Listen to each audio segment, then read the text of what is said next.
우리나라 삼국지.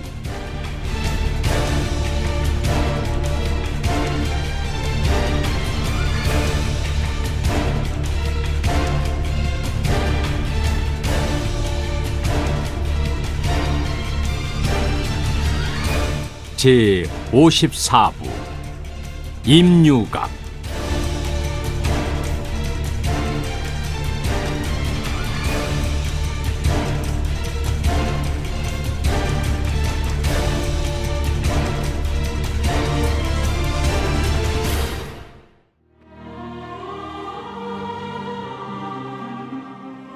서력 492년 고구려의 장수태왕이 79년의 제위를 끝으로 숨을 거두었다. 이에 장손자인 나훈이 왕위를 이으니 이가 바로 문자명 태왕이었다.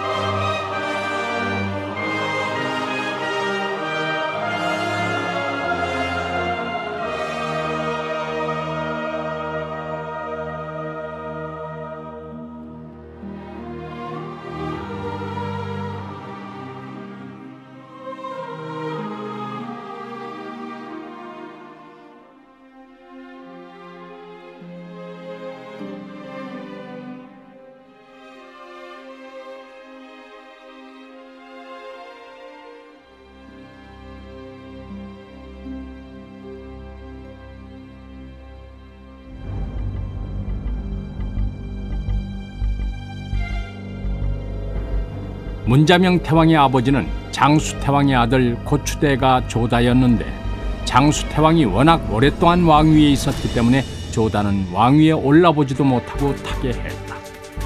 그래서 조다의 아들 나훈이 할아버지인 장수태왕의 뒤를 이어 태왕으로 즉위한 것이었다.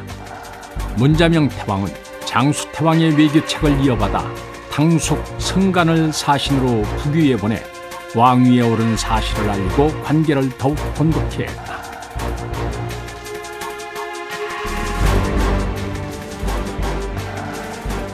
백제 동성태왕은 장수태왕이 죽었다는 소식을 듣자 속으로 쾌재를 불렀다. 장수태왕은 칼을 들면 용맹한 장수요, 계책을 짜는 데 있어서는 노련한 계략가였다. 그런 뛰어난 태왕이 타계했으니 고구려도 서서히 기울어갈 것이었다. 동성태왕은 이 기회를 살려 고구려를 치고자 했다. 그러자면 그에 앞서 신라와 더욱 돈독한 관계를 만들어둘 필요가 있었다. 그래서 동성태왕은 신라에 혼담을 넣었다. 신라의 소주왕은 이를 쾌히 받아들이고 이찬 비지의 딸을 백제로 보내어 비누로 삼게 했다. 이처럼 두 나라는 혼인을 통해서 더욱더 신뢰를 쌓게 됐다.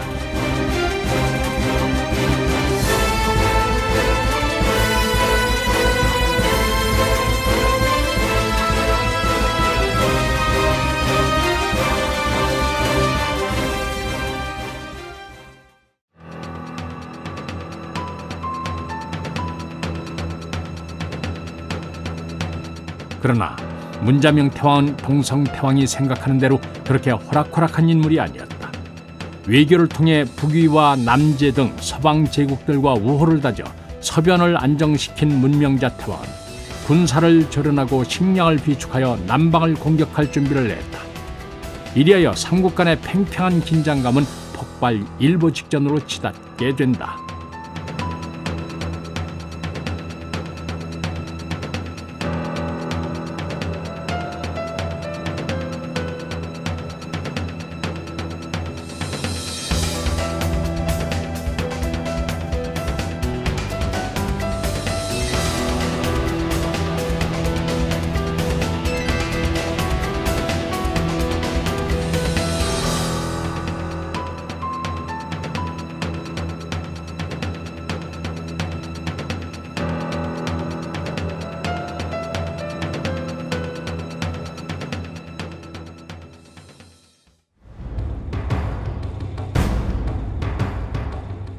서력 494년 고구려의 문자명 태왕이 2만의 군사를 동원해 신라의 살수원을 공격한 이후 고구려군과 나제 연합군 간에 일진일퇴를 거듭하는 치열한 공방전이 벌어졌다. 백제의 방해로 신라의 견화성을 함락시키는 데 실패한 고구려는 보복 차원에서 백제의 치양성을 공격했다. 하지만 신라 역시 이를 보고 가만히 있지만은 않았다. 신라의 소지왕은 재빨리 장군 덕지에게 명해 백제를 구하게 한다. 양국의 군사들이 협공을 펼치자 고구려군은 어쩔 수 없이 퇴각해야만 했다. 마치 전갈에 머리를 치면 꼬리가 뒤밀어 오고 꼬리를 공격하면 머리로 덤비는 형국이었다. 양국이 합세하여 남방 공략이 쉽지 않자 문자명 태왕은 백제의 힘이 미치기 어려운 신라의 우산성을 공격하여 함락시켰다. 그러나 이를 방관할 백제가 아니었다. 단단히 벼르고 있던 동성태왕은 달솔 우영으로 하여금 고구려의 수곡성을 치도록 했다.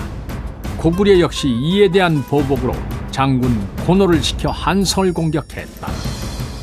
이처럼 끝을 알 수 없는 전쟁이 거듭되니 중간에서 피해를 보는 것은 죄 없는 백성들 뿐이었다.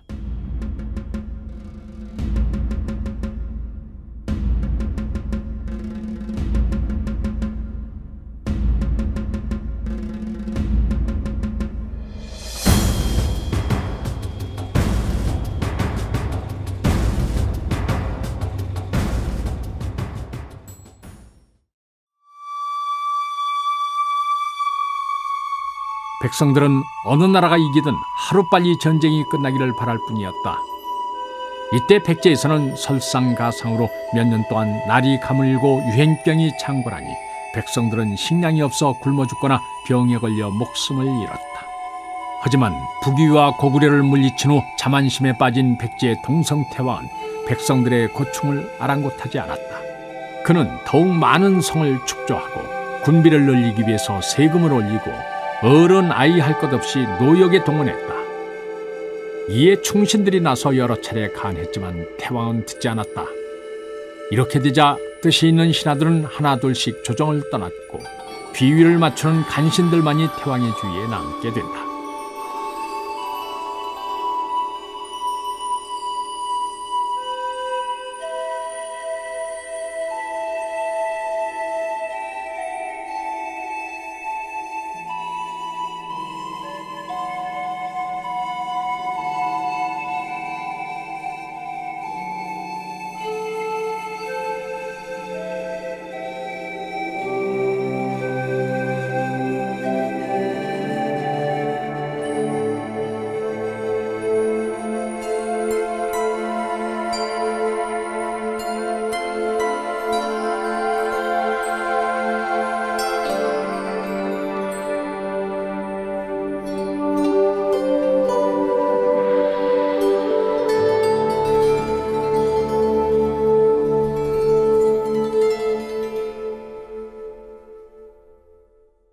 동성태왕이 건신들과 매일같이 주연을 베풀고 환락에 젖어 살던 어느 날 술자리에서 한솔 비타가 만면에 비굴한 웃음을 띠고 태왕에게 아뢰었다. 지금 폐하의 위명이 사해에 널리 퍼져 있사온데 오늘날 주연을 베푸는 전각은 초라하기 짝이 없사옵니다. 폐하의 명성에 걸맞는 전각을 세우시고 그 위에 올라 만천하를 두루 살피신다면 천하의 백성들이 우러러볼 것이옵니다. 비타의 말에 귀가 솔깃한 태왕은 그 자리에서 신하들에게 새로이 화려한 전각을 축조하라고 명령한다. 이에 위사좌평 백가가 태왕에게 아뢰었다. 지금 백성들은 잦은 전란과 흉년으로 인해 하루하루 연명하기도 어려운 처지인데 그들을 구휼하지는 못할 망정 새로이 역사를 벌여 부담을 가중시키다니 있을 수 없는 일이옵니다. 동성태왕은 백가의 말을 듣지 않고 딴청만 피웠다. 그 후에도 백가가 여러 차례 간했지만 태왕은 귀찮다는 듯이 피하기 일쑤였다. 마이동풍이었지만 백가는 포기하지 않고 태왕에게 끊임없이 간언을 올렸다. 그러자 이를 귀찮게 여긴 태왕은 국문을 닫아 걸고 백가의 출입을 금하게 했다.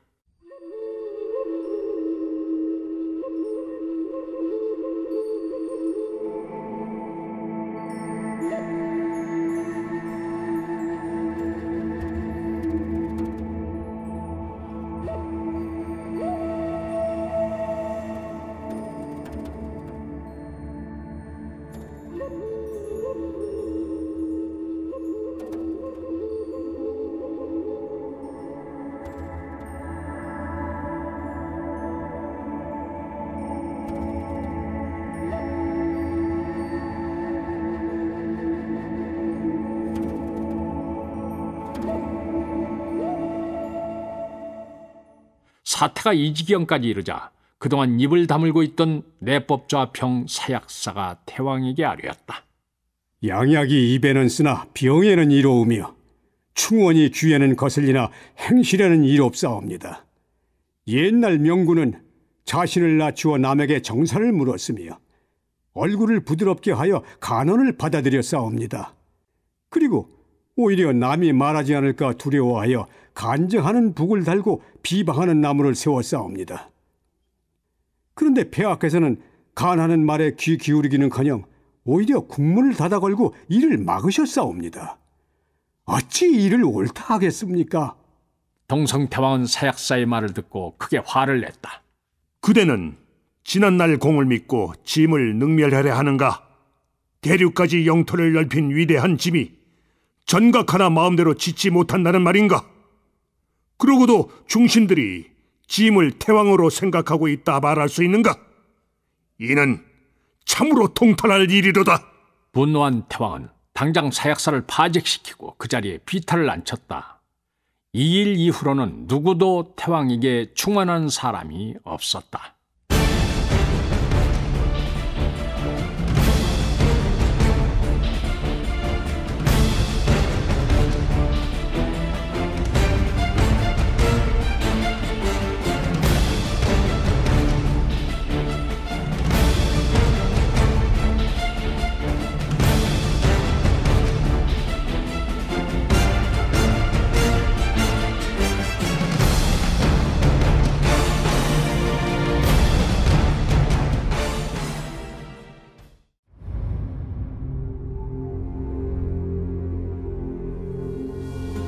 서력 500년, 동성태왕 22년 봄. 2년 동안의 공사 끝에 2층의 전각이 완성됐는데 그 높이가 5장에 이를 정도로 웅장했고 단청의 아름다움을 살린 화려한 자태를 지니고 있었다. 이 전각은 웅진성 궁궐의 동쪽에 위치했고 동으로 7개, 남으로 6개의 초석 위에 사방 36자의 정방형으로 2층의 누각을 세웠다. 그리고 둘레의 땅을 깊이 파서 연못을 만들었다. 연못에는 잉어를 비롯해서 희귀한 물고기들을 넣고 연꽃을 심었으며 전각 뒤에 있는 동산에는 기화요초를 심고 진기한 짐승들을 풀어 뛰어다니게 만드니 신선이 산다는 도원을 옮겨다 놓은 듯 운치가 있었다. 특히 해가 저물 때 들이오는 낙조는 무사람들의 마음을 황홀하게 만들었다. 임류각 꼭대기에 올라서면 북으론 굽이치는 금강이 한눈에 들어왔고 서쪽으로는 바다가 보여 그 전망이 아름답기 그지없었다.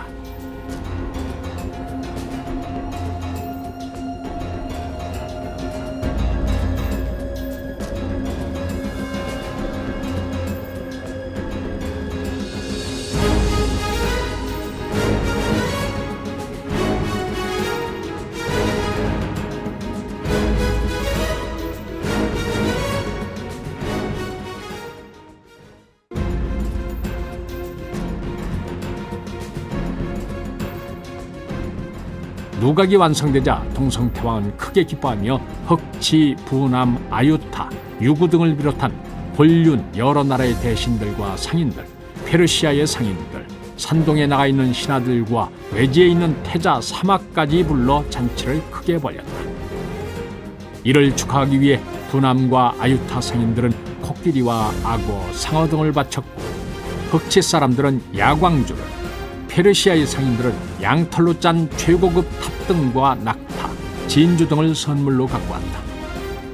산동 성양의 백제관에서는 수천 권의 서적과 서방 최고급 비단 천여필, 수천 점의 자비, 그리고 황금 10,000근을 20여 척의 배에 실어 보내기도 했다.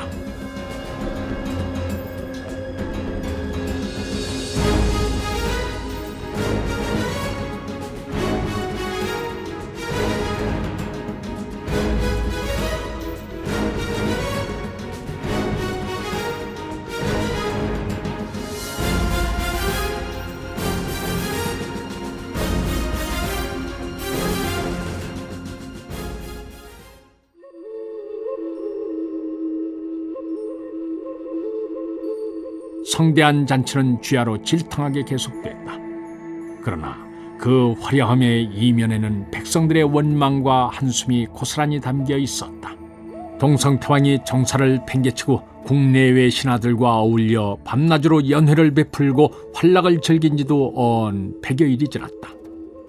살기가 어려워진 백성들은 고향을 버리고 다른 나라로 달아나거나 깊은 산속으로 들어가 도적이 됐다.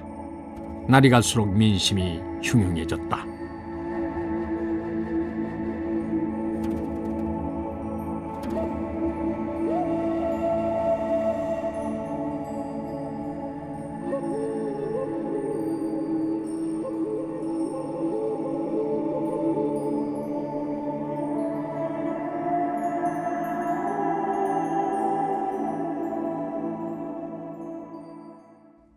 그러던 어느 날 오후, 태자 사마는 부왕에게 조용히 진언을 하기 위해 침전으로 찾아갔다.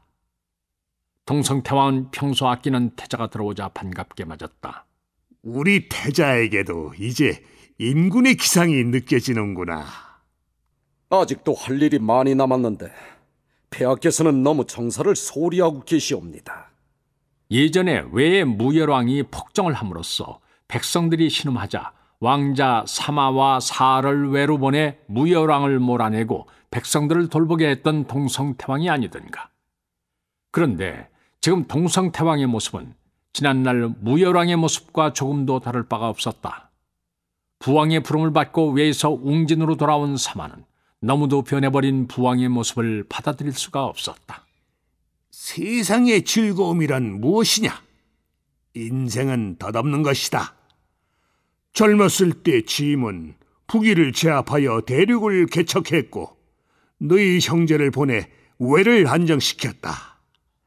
신라와는 혼인을 통해 우호관계를 맺었고 장수태왕이 승하한 이후로는 고구려마저 잠잠하니 이제 짐을 거스를 자가 누가 있겠느냐? 우리 백제가 반석에 올라서는데 짐이 풍류를 약간 즐긴다고 해서 안 될 것이 무엇이냐? 그것은 그렇지 않사옵니다. 아직 고구려와 신라가 호시탐탐 우리를 노리고 있고 귀척들과 백성들의 불만이 매우 크옵니다. 이 말을 듣고 동성태왕의 눈썹이 파르르 떨렸다. 어느 놈이 감히 짐의 뜻에 불만을 품는다는 말이냐? 항시 사람은 주변을 살피고 앞일을 걱정해야 하옵니다. 그러니 폐하께서도 이를 심중에 두셔야 할 것이옵니다. 동성태왕은 태자의 충언을 듣고 느낀 바 있어 이튿날엔 연회를 열지 않았다. 그러나 이 결심은 작심삼일이었다.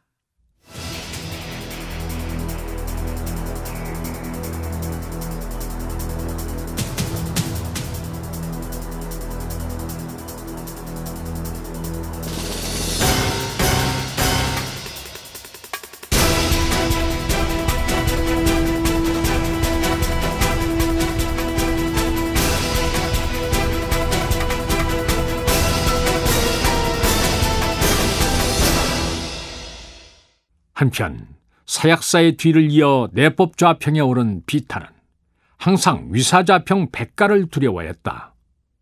웅진은 본시 백가의 근거지였으므로 조정에서 그의 영향력은 막강했다. 그런데다 평소에 비타와 사이가 좋지 않았기 때문에 언제 해를 입힐지 모르는 일이었다. 백가는 불안한 마음으로 나날을 보내기보다는 차라리 선수를 쳐서 백가를 몰아내기로 결심한다.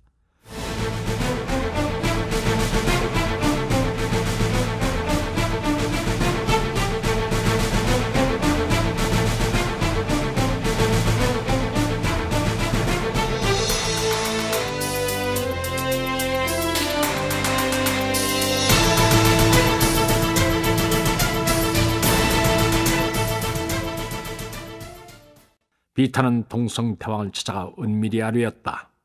백가는 지난날 폐하께서 자신을 내친 일에 앙심을 품고 있사옵니다. 언제 반란을 일으킬지 모르니 항상 조심하셔야 하옵니다. 백가는 충성스러운 신하요, 함부로 경거망동할 리가 있겠소? 백가는 예전부터 역심을 품고 은근히 기회만을 노리고 있사옵니다. 제가 들으니 요즘에는 백성들의 환심을 사기 위해 사제를 틀어 규율에 나서고 있다고 하옵니다. 처음에는 대수롭지 않게 여겼던 동성태왕이었지만 비타의 말을 듣다 보니 보통 심각한 일이 아닌 듯했다. 그렇다면 이를 어찌하면 좋겠소? 비타는 태왕의 마음이 흔들리는 것을 보고 속으로 회심의 미소를 지었다. 먼저 백가를 웅진에서 멀리 떨어뜨려 놓아야 하옵니다. 본시 웅진은 백가의 근거지옵니다. 그러니 만일 그가 난을 일으킨다면 이곳의 백성들은 모두 그의 편에 설 것이옵니다. 여기서 멀리 떨어진 곳으로 보낸 후에 차차 그를 없앨 방법을 모색하는 것이 좋을 듯하옵니다.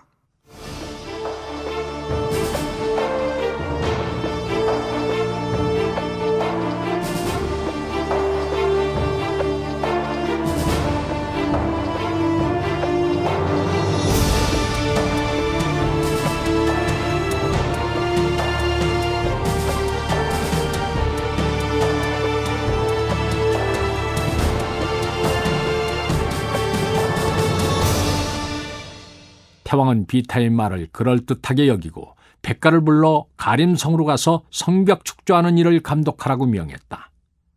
태왕의 명을 받고 집으로 돌아온 백가는 은밀히 사약사를 불러 의논했다. 사약사는 벼슬자리에서 쫓겨난 후 집안에서 두문불출하며 학문을 연구하고 있었다. 그는 관직에서 물러난 이후로도 백성들에 대한 걱정 때문에 잠을 제대로 이루지 못하고 있었다. 폐하께서 저에게 가림성으로 가라 하시니 이를 어찌하면 좋겠습니까? 사약사가 단호하게 대답했다.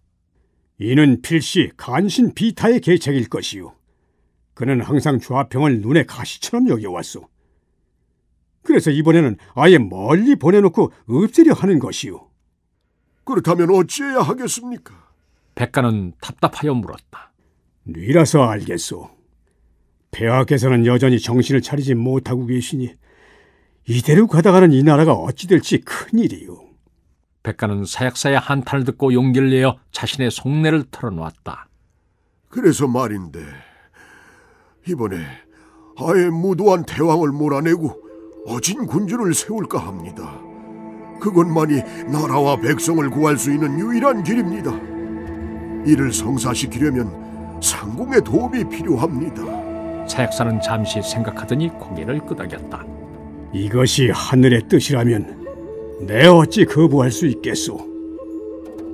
백가는 원로 대신인 사약사가 거사에 반대를 하지 않자 비로소 동성태왕을 시해할 결심을 굳혔다.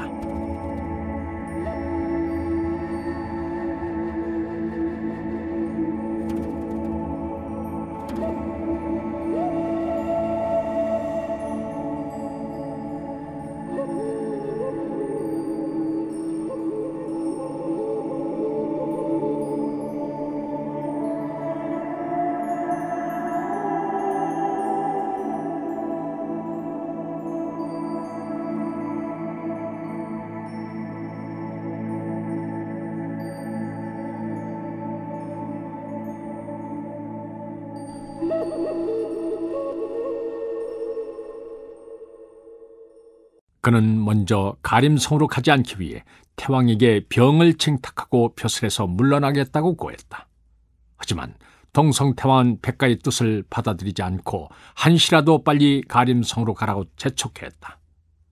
백가가 태왕명을 거부하고 벼슬자를 내놓자 비타는 불안해졌다. 비타는 태왕에게 은근히 속닥거렸다. 이를 보시옵소서. 백가가 폐하의 명을 우습게 여기고 벼슬을 내어놓지 않았습니까? 이로써 그가 역심을 품고 있다는 사실이 명백히 드러났사옵니다. 그렇게 생각하던 차에 비타까지 말을 보태니 동성태왕은 더욱 백가를 경계하게 됐다. 그럼 그를 없앨 좋은 방책이라도 있는가? 먼저 우리 쪽에서 태평한 모습을 보임으로써 그를 안심시켜야 합니다. 그가 긴장을 풀었을 때 은밀히 자객을 보내 죽이면 될 것이옵니다. 동성태왕은 비타를 믿고 모든 일을 그에게 맡겼다.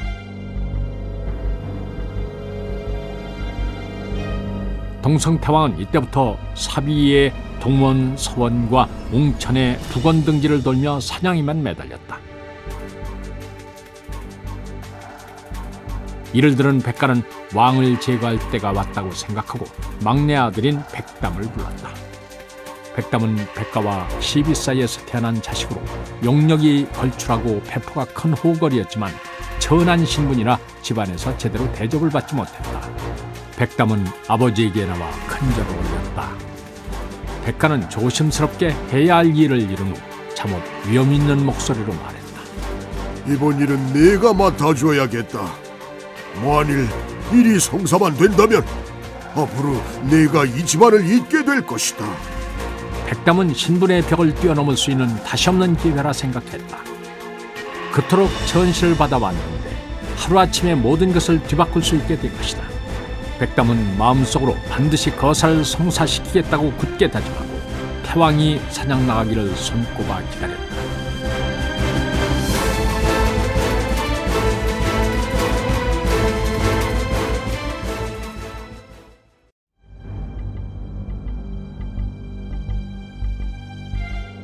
그해 11월 태왕은 건신들과 호위무사들을 거느리고 사비 서원으로 사냥을 떠났다.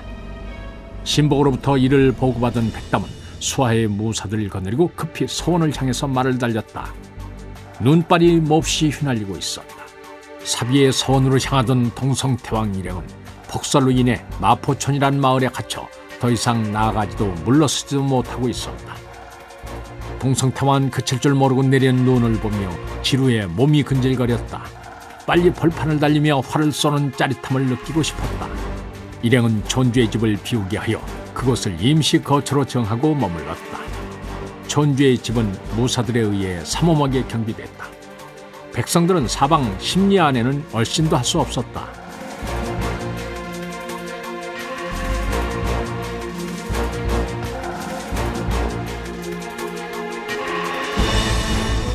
밤이 이슥해질 무렵 태왕이 졸음에 겨워 잠자리에 들었을 때였다. 갑자기 괌소리와 비명소리가 들리더니 검은 복면을 한 자가 문을 박차고 들어왔다. 산은 한 손에 무엇인가 담긴 보자기를 들고 다른 한 손엔 시퍼런 칼을 들고 있었다. 산에 가던 칼엔 송글송글 피가 맺혀 있었다. 동성태왕은 기겁을 하고 비타를 소리쳐 불렀다. 비타는 사냥을 나올 때도 항상 태왕의 옆에서 떨어지지 않았고 태왕이 숙소에 들면 옆방에서 대기하고 있었다. 그러나 태왕이 여러 번 불렀는데도 웬일인지 비타는 달려오지 않았다. 복면을 한 사내는 음흉하게 웃으면서 보자기에 싼 물건을 동성태왕 앞으로 던졌다. 떨어지는 충격에 보자기가 풀렸다. 보자기 안에서 사람의 머리가 굴렀다. 그것은 바로 비타의 머리였다. 이를 본 태왕의 얼굴은 사색이 됐다. 사내는 잠긴 목소리로 왕에게 말했다. 그대의 죄가 하늘에다 벌을 내리니 조용히 비타의 뒤를 따르시오. 사내가 조금의 망설임도 없이 칼을 휘둘렀고 동성태왕은 그대로 첫승의 객이 되어버렸다. 동성태왕은 즉위 초에는 활달한 명군으로서 백제의 위상을 크게 높였으나 몇 차례 전쟁에서의 승리로 인해 교만해지고 주색에 빠지면서 정사를 소홀히 한 탓에 흉악한 신하에 의해 아깝게 생을 마감했다.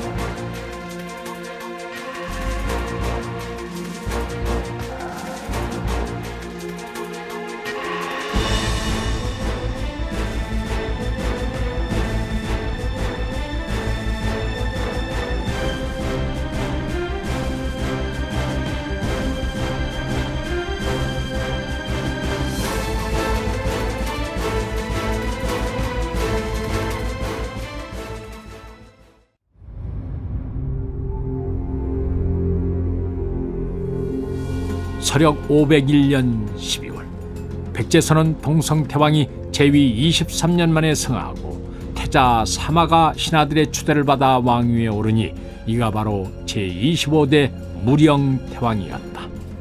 무령태왕은 즉위식이 끝나자마자 한솔 해명을 시켜 부왕의 참변에 대한 조사를 벌였다. 동성태왕 시해는 워낙 은밀하게 이루어졌기에 당사자들 외에는 아무도 그 내막을 알지 못했다. 그렇지만 세상에 완벽한 비밀이란 없는 법이다. 만용 부리기를 좋아하는 백담이 기방에서 술김에 동성태왕의 시해 사실을 영웅담처럼 자랑스럽게 늘어놓았고, 이를 들은 기녀가 해명에게 달려가 이 사실을 알렸다. 이로써 해명은 무령태왕에게 백기가 주도한 동성태왕 시해 사건의 전모를 밝힐 수 있었다.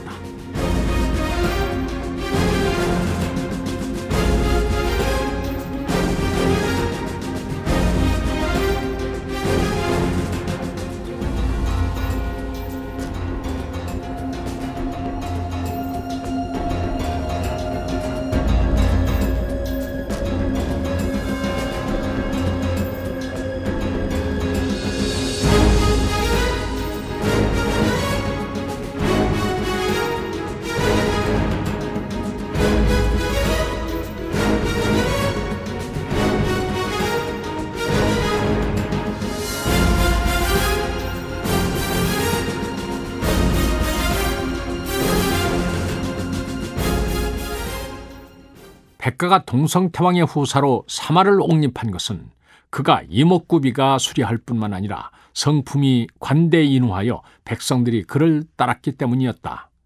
거기다 그동안 오랫동안 외체류하다 돌아왔기에 나랏일에 어두울이란 점과 우유부단한 성품으로 인해 동성태왕의 죽음에 대해서 크게 따지지 않을 것이란 점도 고려했다.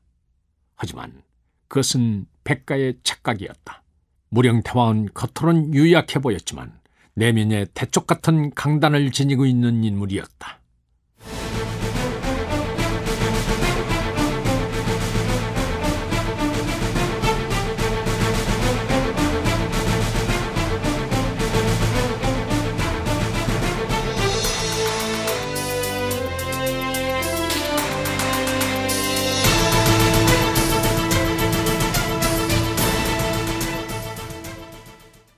모든 사실을 알게 된 무령태왕은 해명을 조용히 불러 백가를 제거할 일을 의논했다.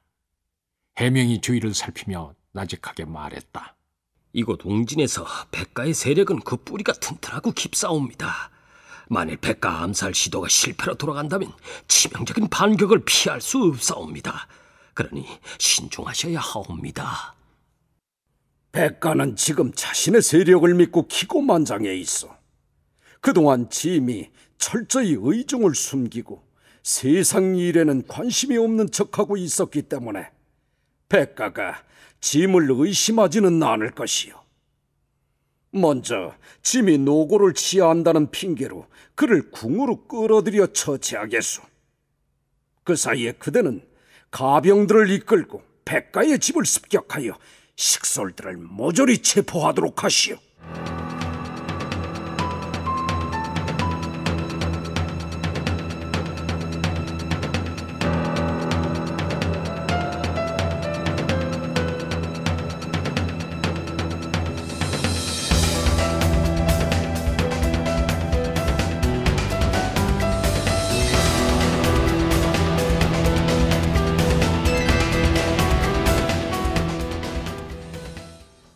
며칠 뒤 무령태왕은 궁에서 연회를 베풀겠다면서 특별히 시위장을 보내어 백가를 초대했다. 일개 신하에게 이런 극진한 예우를 하는 것은 드문 일이었다. 백가는 태왕의 초대를 받고 자신의 위상이 높아진 것을 흡족하게 생각했다. 백가가 궁으로 들어가려 할 때 백가의 아내인 수호부인이 걱정스럽게 말했다. 어제 꿈자리가 사나웠던 것으로 보아 오늘 무슨 일이 생길 것 같습니다. 오늘은 나가시지 않는 것이 좋겠습니다. 폐하께서 나를 예우하여 친히 시위장까지 보내신 마당에 내 어찌 안 갈 수 있겠소. 너무 걱정 말구려. 이제 누가 나를 건드릴 수 있겠소. 백가는 아내의 간곡한 만류를 뿌리치고 태왕이 보내준 술에 성큼 올랐다. 무령태왕은 백가를 반갑게 맞아들여 임유각으로 향했다. 그 뒤를 시위들이 따랐다.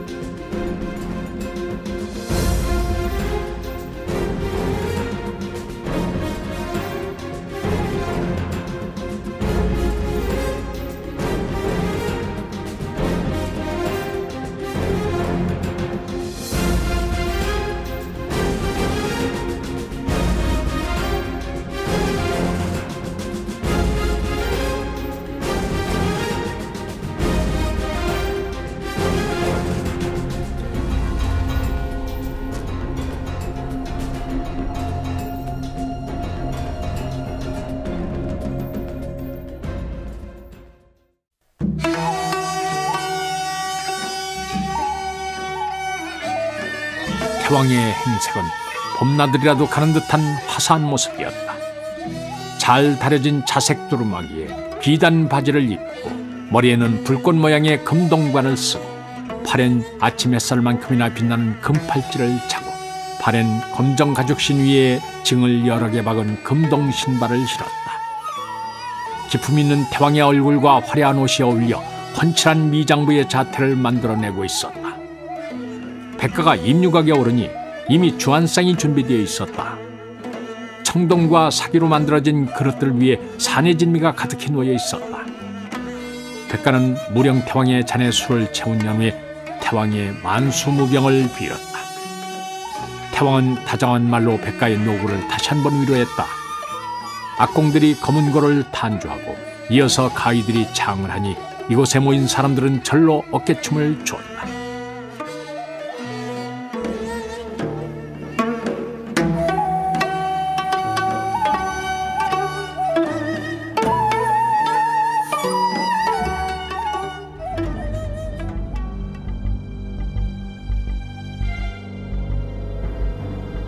이렇게 연회의 분위기가 무르익을 무렵 임류각 뒤에 있는 동산에서는 무장한 군사들이 숨죽이고 신호가 떨어지기만을 기다리고 있었다. 태왕이 백가를 제거하기 위해 미리 준비해둔 군사들이었다. 군사들은 무령태왕의 술잔을 깨뜨린 것을 신호로 일제히 누각 위로 뛰쳐들어갈 계획이었다. 드디어 태왕은 군사들에게 신호를 보내려고 술잔을 높이 들었다.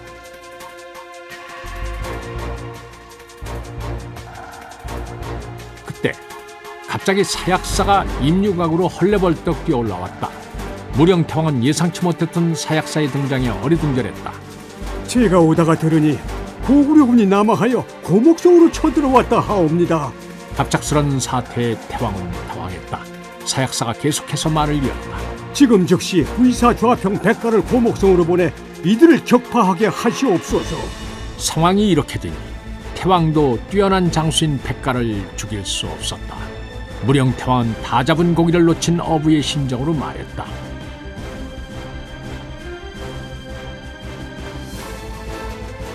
무령태왕은 돌아가는 백가의 뒷모습을 닥쳤던 개처럼 쳐다볼 수밖에 없었다.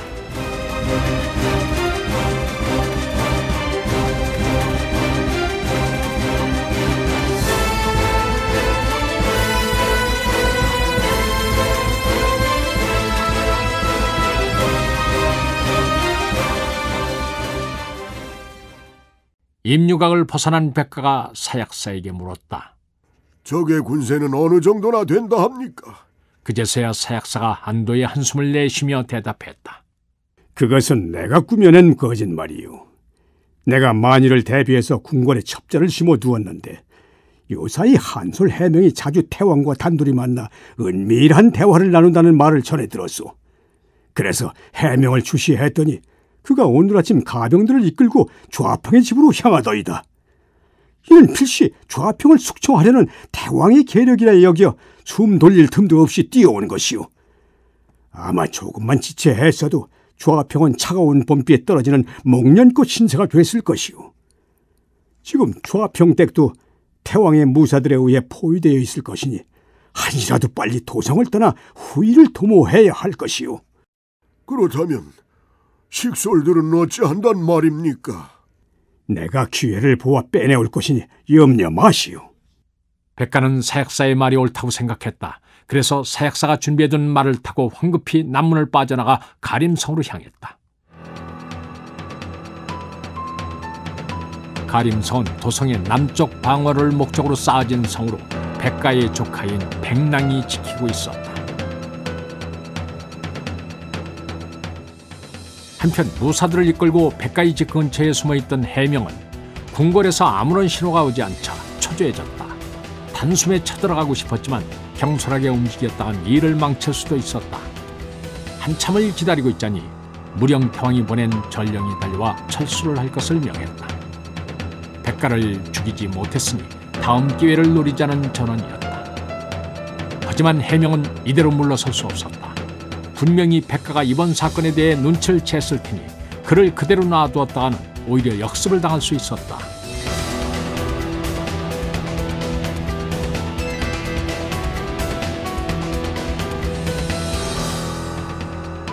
결심을 굳힌 해명은 무사들에게 명해 일제히 백가의 집으로 쳐들어간다. 갑작스런 공격을 받은 백가의 식솔들과 가병들은 제대로 반항 한 번 해보지 못하고 해명이 이끄는 군사들의 칼날에 피를 흘리며 쓰러졌다. 해명은 후한을 남기지 않기 위해서 어린아이들까지 모두 죽였다. 백가의 집을 완전히 쑥대밭으로 만든 해명은 달솔, 목주함의 군사들과 합세해서 백가를 찾기 위해 도성을 이잡듯이 뒤졌다. 하지만 백가는 이미 성을 빠져나간 후였다.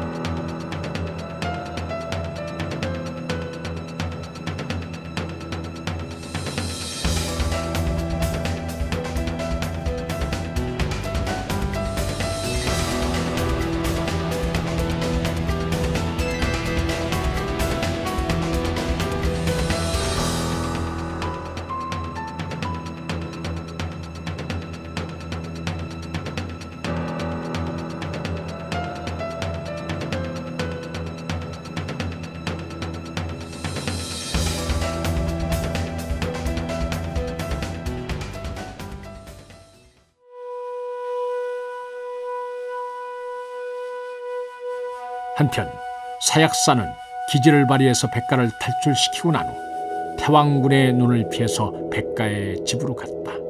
그러나 집은 이미 불타버렸고 잿더미 틈새로 끌린 시체들만이 눈에 띌 뿐이었다.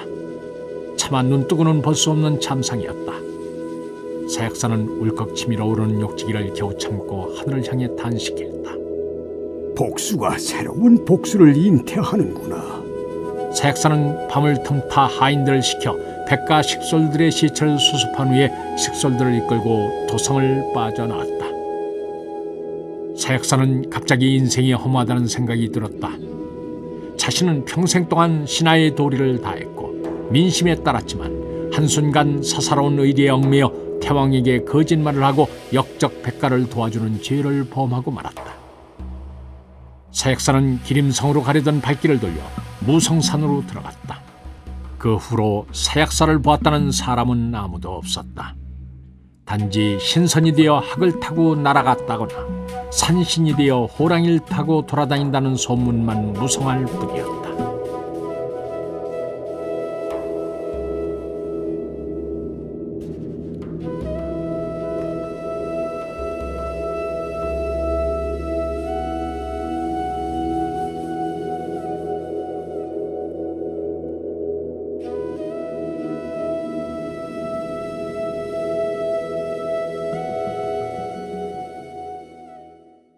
결국 백가를 찾지 못한 해명은 무령 태왕에게 돌아와 아뢰었다.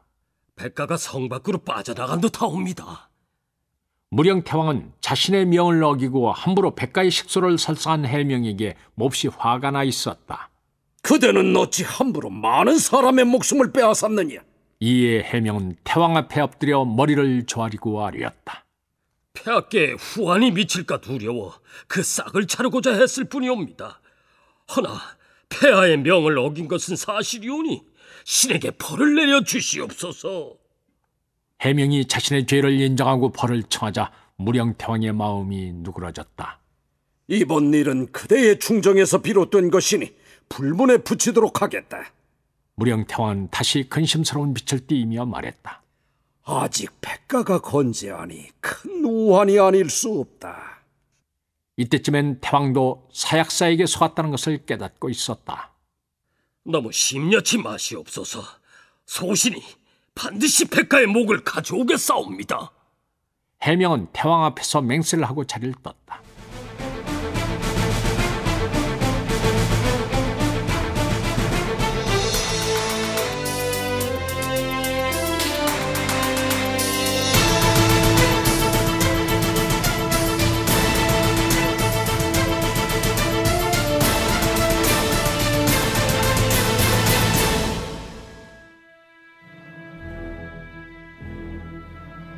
한편 가림성으로 피한 백가는 분함을 참을 수 없었다. 자신의 그릇된 판단과 방심으로 인해 식솔들과 그동안 쌓아온 모든 것을 잃은 것이었다. 백가는 조카 백남과 함께 이천남짓의 가림성 군사들을 이끌고 조정에 반기를 들었다. 백가는 자신이 군사를 일으키면 도성 안에서 반드시 내응이 있으리라고 확신했다. 하지만 무령태왕이 가만히 앉아서 반란을 지켜볼 만무했다. 태왕은 목조함을 시켜 도성 안의 경계를 철저히 하도록 시킨 후에 직접 군사를 거느리고 토벌에 나섰다. 무령태왕은 우두성에 자리 잡은 후에 해명에게 명해서 가림성을 치도록 했다. 해명은 5천의 군사를 이끌고 가림성 앞에 이르렀다. 백가는 해명이 생각보다 빨리 대군을 이끌고 쳐들어오자 당황했다. 그는 비록 뒤통수를 얻어맞기는 했지만 아직까지도 무령태왕을 너무 과소평가하고 있었다. 백가는 태왕이 군사를 모으는데 많은 시일이 걸리리라고 생각했다. 하지만 무령태왕은 백가가 모른 사이에 이미 많은 군사들을 조련시켰고 지방의 호족들까지 보섭해두고 있었다. 백가는 졸지에 가림성에 갇히는 신세가 됐다. 겨울이 끝나갈 무렵이라 비축해두었던 군량미도 금세 바닥을 보였다. 이렇게 되자 가림성 군사들 사이에서 원망의 목소리가 일어났고 백가는 점점 궁지에 몰리게 된다.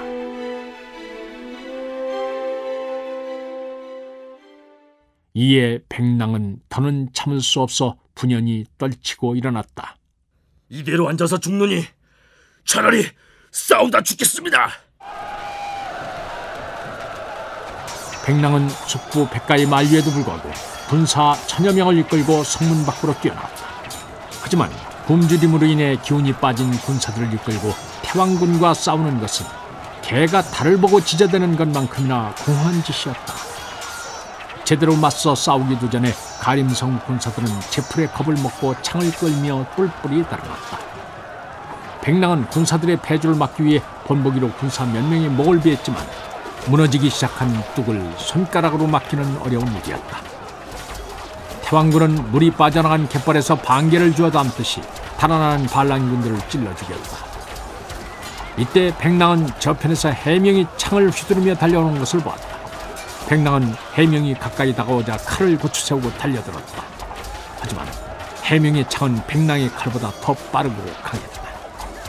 결국 외마디 비명을 지르며 말에서 떨어진 것은 백랑이었다.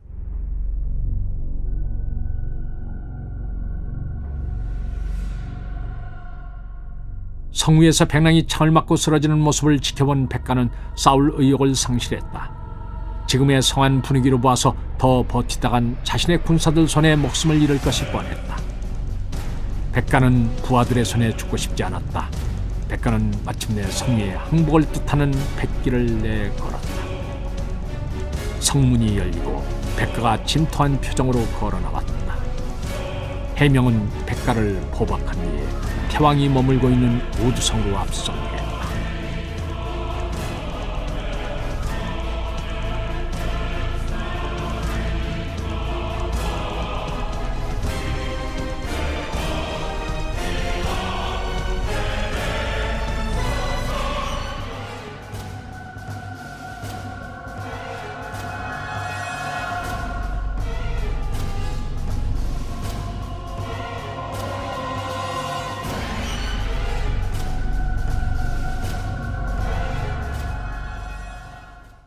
눈을 부릅던 무령태왕과 대면한 백가는 체념한 듯한 얼굴로 힘겹게 말했다. 제가 폐하를 너무 과소평가했습니다. 자만심이 사람을 망친다더니 그 말이 틀리지 않군요. 내 실수에 대한 대가는 당연히 감수하겠습니다. 어서 죽여주시옵소서. 무령태왕의 표정은 싸늘했다. 너는 부왕을 살해한 원수다. 짐 역시 사람 죽이는 것을 좋아하지는 않으나 자식된 도리로 부모의 원수와 어찌 한 하늘을 이고 살아갈 수 있겠느냐. 무령태왕은 해명에게 백가를 참하라 명한다. 형장으로 끌려 나온 백가는 초타는 표정으로 해명을 보며 말했다. 내 마지막 소원이 있는데 들어주겠는가? 해명은 외면하며 대답했다. 말씀하시오.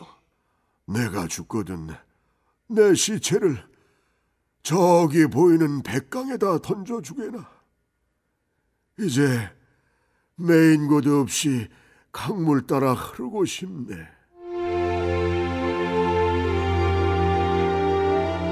해명은 백가의 소원을 들어주었다. 목이 잘린 백가의 시신은 푸른 강물에 던져졌다.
출연 권혁수, 정기항, 황일청, 김태웅, 박태호, 임주현, 이장원.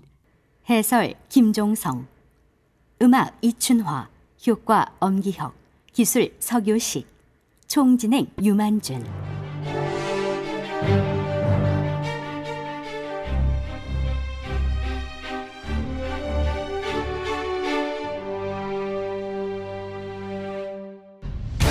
임동주 원작, 김기덕 연출. 제54부 임유각 편이었습니다.